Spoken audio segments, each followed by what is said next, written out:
Existe una relación bastante clara desde mi punto de vista entre el trabajo de Louise Bourgeois y Rei Kawakubo. Ambas son mujeres artistas, una de ellas, la primera,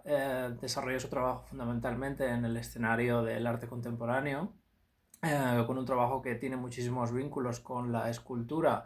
pero con, digamos, elementos poéticos y simbólicos que tienen una relación muy clara con su propia experiencia personal, su propia experiencia vital, que hablan de sus propios traumas, de su mala relación con su familia, en concreto su padre, su madre,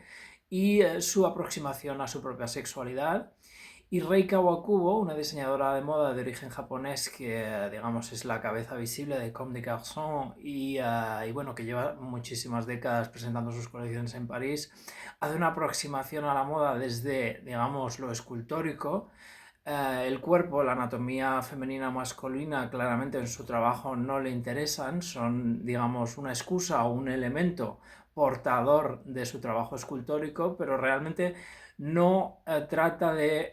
hablar de anatomía ni de ideas de belleza convencional y sobre todo es un trabajo que habla de ella misma, de su trabajo como artista y su experimentación formal.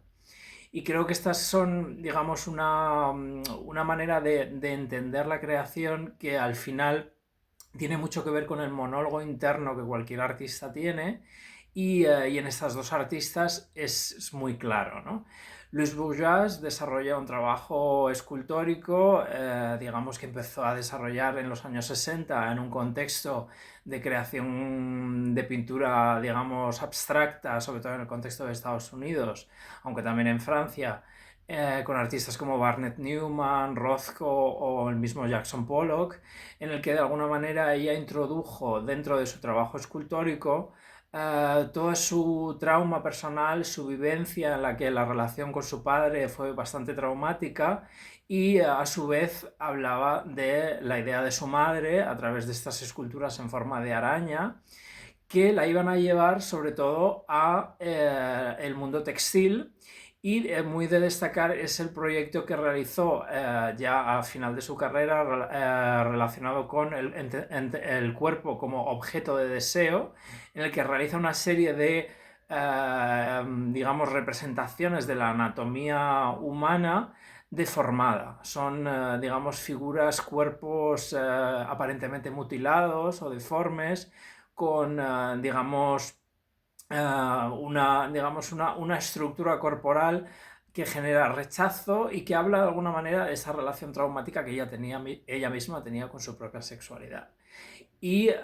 digamos, la creación artística sirve para esta mujer, para Louise Bourgeois, como una manera de exorcizar o de poner sobre el tablero todos aquellos, digamos, elementos personales que le generan tantísima, digamos, tantísima frustración y que necesita expresar y que de alguna manera el mundo femenino puede de alguna manera identificarse con ellos, sobre todo porque son obras y digamos, es un trabajo escultórico generado en un contexto donde aún el machismo y digamos la denigración a la mujer y a todo lo femenino era aún bastante fuerte. Y por otro lado, Rei Kawakubo, que realiza un trabajo completamente separado del cuerpo, también de alguna manera evidencia ese rechazo al cuerpo y la idea de belleza convencional, digamos, y utiliza el cuerpo como una excusa para, digamos, hablar de un trabajo que tiene más que ver con el volumen, la creación de objetos escultóricos que llevan personas dentro, pero que realmente la persona no tiene como mucha importancia en su trabajo. Hay una colección de 1997, sobre todo, que habla de esta idea del cuerpo como base para esculpir, en la que realiza unos diseños que da la impresión de que son inflados, con rellenos de espuma y de otros materiales que generan unas formas orgánicas que se separan del cuerpo. Y todo su trabajo se basa sobre todo en esa idea de utilizar el cuerpo como,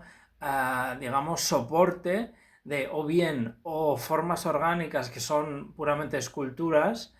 o si no, cómo utilizar el cuerpo como una especie de depositorio o de elemento que va, digamos, a aglutinar una serie de elementos que van encima de ese cuerpo pero anulan completamente la personalidad de la persona que lo lleva. Y creo que ambas artistas, yo siempre les he visto una enorme relación entre ambas, hablan de ese rechazo a la anatomía, a lo anatómico como algo que deba dictar digamos, tu trabajo y experimentar en torno a ese rechazo a lo anatómico. Y bueno, me parece que las dos hacen como digamos, una crítica como muy aguda y como muy dura, incluso un poco excesivamente visceral de la relación con el cuerpo.